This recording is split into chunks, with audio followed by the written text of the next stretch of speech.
तो अब उसी वीडियो को आगे कंटिन्यू करते हैं।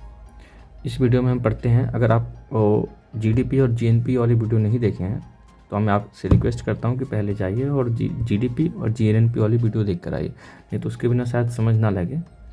तो ठीक है, चालू करते हैं। इसका फॉर्मूला है, इसका फुल फॉर्म है नेशनल इनकम। इससे कोई फ़र्क नहीं पड़ता, ये एग्ज़ाम में नहीं आता है, ऐसे ही जान लीजिए बस।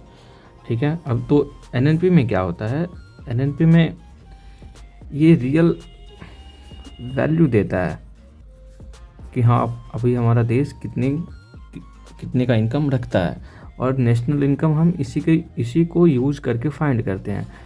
इसको याद रखना, ठीक है, बिकॉज ये आया हुआ है क्वेश्चन एग्ज़ाम में डायरेक्टली। नेशनल इनकम हम फाइंड करते हैं by using NNP eight factor cost. ठीक है, एनएनपी एट फैक्टर कॉस्ट। इसका फॉर्मूला क्या है, इसका फॉर्मूला है GNP minus depreciation.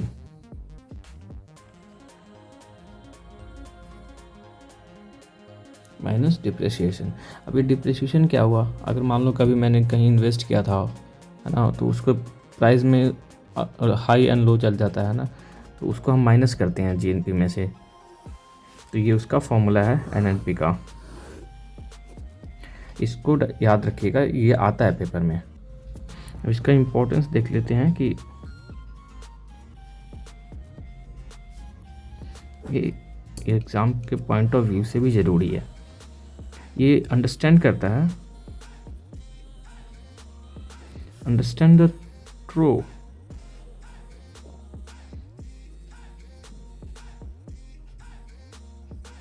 Economic capacity and plan for sustainable development। Sorry, spelling में थोड़ा मिस्टेक हो गया, डेवलपमेंट, ठीक है। तो इसको आप एग्ज़ाम के पॉइंट ऑफ व्यू से इसको याद रखेंगे, और इसको भी याद रखिएगा, national income eight factor cost. अगर आपको इसका पीडीएफ चाहिए या फिर कुछ भी डाउट हो तो आप हमारे टेलीग्राम चैनल को ज्वाइन कर सकते हैं, उसमें इसका पीडीएफ मिल जाएगा, आप रिवीजन कर सकते हैं। हाँ, इसके फॉर्मूले में एक वेरिएशन भी है जो हमने यहाँ पे भी डिस्कस किया था नेशनल इनकम, लेकिन एक बार और देख लेते हैं क्या होता है। एक होता है कि NNP eight market price.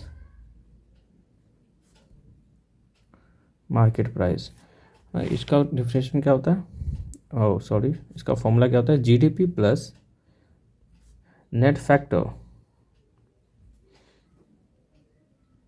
From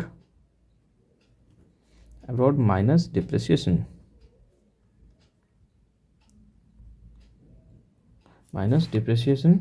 okay.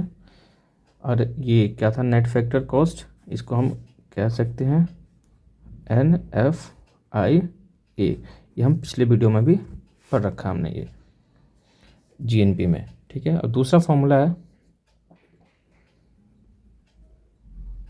National income, और कोशिश कीजिएगा इसको साथ ही साथ रिवाइज करने की, नहीं तो एग्ज़ाम पास में आ जाएगा, फिर आपको रिवाइज करने का टाइम नहीं मिलेगा। एनएनपी एट फैक्टर कॉस्ट, ठीक है, या फिर ऐसे भी लिख लो एनएनपी माइनस एफसी। इसी को हम यूज़ करते हैं नेशनल इनकम फाइंड करने के लिए। ये डायरेक्ट पीवाईक्यू है, आप देखिएगा पीवाईक्यू यूपीएससी प्रीलिम्स का, तो आपको पता लगेगा कि ये डायरेक्ट पीवाईक्यू से सवाल पूछा हुआ है। ये फॉर्मूले पे भी ज़्यादा सवाल पूछता है। हमने जीडीपी में भी देखा था कि एक्सपेंडिचर मेथड से सवाल पूछा हुआ है डायरेक्टली, ये फॉर्मूले को कंप्लीट करना था। तो ये सब चीज़ें ज़्यादा पढ़ने वाली होती हैं, इससे कोई फ़र्क नहीं पड़ता कि इसका आप फुल फॉर्म याद कर लीजिए, है ना, इससे कोई फ़र्क नहीं पड़ता। तो थैंक यू। अगर आपको पीडीएफ चाहिए तो हमारे टेलीग्राम चैनल ज्वाइन कीजिए।